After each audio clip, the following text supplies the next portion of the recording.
नमस्कार। मेरे बीए तृतीय वर्ष की छात्राओं के लिए जो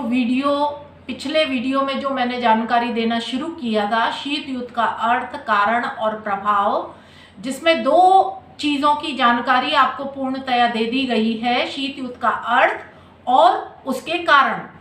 अब हमें आज इस वीडियो के माध्यम से कि शीत युद्ध का क्या प्रभाव पड़ा, जैसा कि आपको थोड़ा सा वापस रिवाइज कर देती हूँ कि शीत युद्ध क्या था। आपने देखा दो महाशक्तियों अमेरिका और सोवियत संघ के बीच तनाव की स्थिति को शीत युद्ध का नाम दिया जाता है, और उसके फलस्वरूप हम ये देखते आए हैं कि शीत युद्ध के जो कारण हमने देखे, उन कारणों से यह स्पष्ट नज़र आ रहा था कि शीत युद्ध की भयावहता से जो है पूरा विश्व इसको प्रभावित हो गया था, और पूरा विश्व जो था वो इस शीत युद्ध के चपेटे में आ गया था। दोनों ही महाशक्तियों ने अपनी अपनी विचारधाराओं का प्रचार प्रसार करके दोनों ही दो विरोधी गुटों में विभक्त हो गए, और पूरे विश्व को जो विभिन्न राष्ट्र थे उनको अपने गुट में सम्मिलित करने के लिए पूरी तरह से उकसाने लगे, और सारी कार्रवाइयाँ जो भी की जा रही थी वो इसी का परिणाम स्वरूप थी। तो शीत युद्ध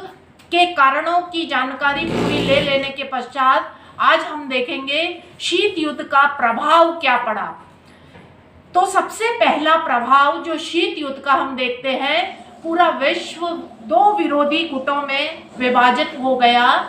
यानी कि जो शीत युद्ध के कारण विश्व राजनीति का जो स्वरूप है वो द्विपक्षीय बन गया,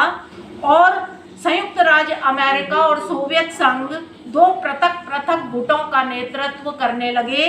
और अब विश्व की समस्याओं को इसी गुटबंदी के आधार पर आंका जाने लगा,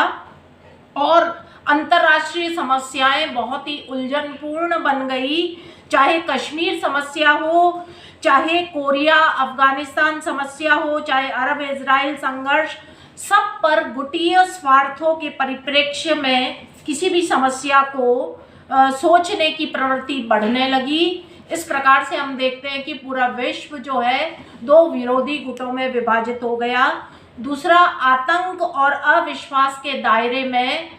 विस्तार हुआ। शीत युद्ध ने राष्ट्रों को भयभीत ही नहीं किया, बल्कि आतंक और अविश्वास का दायरा भी बढ़ा। पूरा विश्व एक अविश्वास के घेरे में आ गया,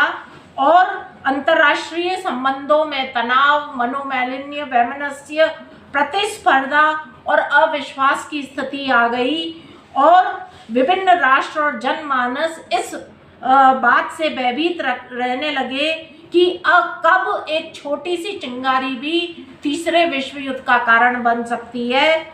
तीसरी बात, आणविक युद्ध की संभावना का भय बढ़ने लगा,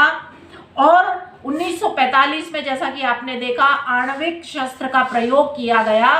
और आणविक शस्त्रों का विकास तेजी से बढ़ने लगा। शीत युद्ध के कारण इस चीज को बहुत अधिक बल दिया जाने लगा कि ज़्यादा से ज़्यादा शस्त्रों को बढ़ाने की होड़ दोनों ही गुटों में व्याप्त हो गई, और इसके कारण आणविक युद्ध की संभावना बढ़ने लगी। इसी का परिणाम एक और निकला कि विभिन्न जो देश थे वो सैनिक गुट और सैनिक संधियों और गठबंधनों का बहुत अधिक निर्माण होने लगा। फॉर एग्जाम्पल, नाटो, सीटो, सेंटो, वार्सा पैक्ट, ये शीत युद्ध का ही परिणाम थी कि ज़्यादा से ज़्यादा देश जो है वो सैनिक संधियां और गठबंधन करने लगे, और शीत युद्ध में उग्रता आई। इन्होंने निशस्त्रीकरण की समस्या को बिल्कुल जटिल बना दिया। निशस्त्रीकरण के जो प्रयास किए जा रहे थे उसकी आशा धूमिल हो गई, और शस्त्रीकरण की प्रतिस्पर्धा जबरदस्त व्याप्त हो गई। दोनों ही गुट तेजी से शस्त्रों का निर्माण करने लगे, और एक तरह से अंतर्राष्ट्रीय राजनीति का यांत्रिकीकरण हो गया, और अंतर्राष्ट्रीय राजनीति में सैनिक दृष्टिकोण का पोषण होने लगा। इसका अर्थ ये है कि अब शांति की बजाय युद्ध की बात की जाने लगी और जो अंतर्राष्ट्रीय परिप्रेक्ष्य है उसको शांति के दृष्टिकोण से नहीं बल्कि युद्ध के दृष्टिकोण से संदर्भ में कोई भी विचार किया जाने लगा और शांतिकालीन युग के अंतर्राष्ट्रीय संबंधों का संचालन जो है बहुत ही दुष्कर कार्य हो गया।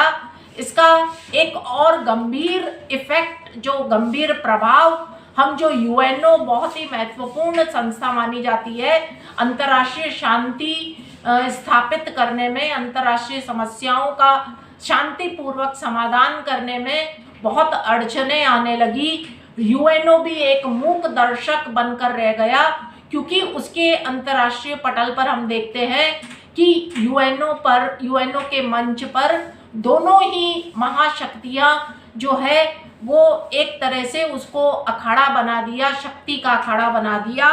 और एक पक्ष ने दूसरे पक्ष के प्रस्तावों को मानने से इनकार कर दिया और उसकी कार्रवाई में अवरोध उत्पन्न करने की कोशिश करी।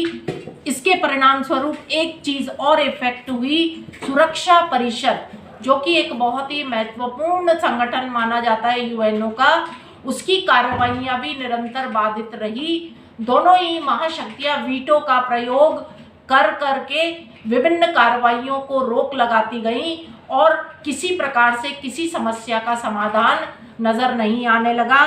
और मानवीय कल्याण के कार्यक्रम भी इफेक्ट हुए। अंतर्राष्ट्रीय शांति और जो स्थापित करने का जो प्रयास यूएनओ के द्वारा किया जा रहा था, इसके अलावा जो विश्व में अनेक जो समस्याएं व्याप्त थी, बेरोजगारी की, गरीबी की, बीमारी की, भूखमरी की, आर्थिक पिछड़ेपन की, ये सब समस्याएं ज्यों की त्यों बनी रही। उनकी समस्या के समाधान के लिए किसी प्रकार का कोई कार्यक्रम आयोजित नहीं किया जा रहा था और इसका परिणाम जो था वो पूरे विश्व के विभिन्न देशों के द्वारा भुगता जा रहा था और एक ऐसे असमंजस की स्थिति में विश्व पहुंच गया था कि जहां से वापस लौटना बहुत मुश्किल लग रहा था। किस प्रकार से इस समस्या से निजात मिले, ये दोनों ही गुटों के जो आपसी संबंध थे वो ऐसे कगार पर पहुंच गए थे कि वापस उनमें किसी प्रकार का कोई शांति का नजरिया नजर नहीं आ रहा था। तो ये बहुत बड़ा इफेक्ट, नकारात्मक दृष्टि से ये सारे प्रभाव पड़े, लेकिन कुछ सकारात्मक प्रभाव भी हम देखते हैं कि शीत युद्ध के परिणाम स्वरूप गुट निरपेक्ष आंदोलन को प्रोत्साहन मिला। दूसरा, उपनिवेशवादी प्रवृत्तियों से तीसरी दुनिया के देशों को मुक्ति मिली और शीत युद्ध के कारण शांतिपूर्ण सह अस्तित्व की स्थापना हुई और तकनीकी और प्राविधिक उन्नति बहुत तीव्र गति से हुई और यूएनओ में निर्णय शक्ति सुरक्षा परिषद के बजाय महासभा को सौंप दी गई और यथार्थवाद का आविर्भाव हुआ और शीत युद्ध से शक्ति संतुलन की स्थापना हुई। तो इस प्रकार से नकारात्मक प्रभाव ज़्यादा पड़े, सकारात्मक कुछ पड़े, जिससे कि थोड़ी सी आशा की किरण नजर आने लगी। धन्यवाद।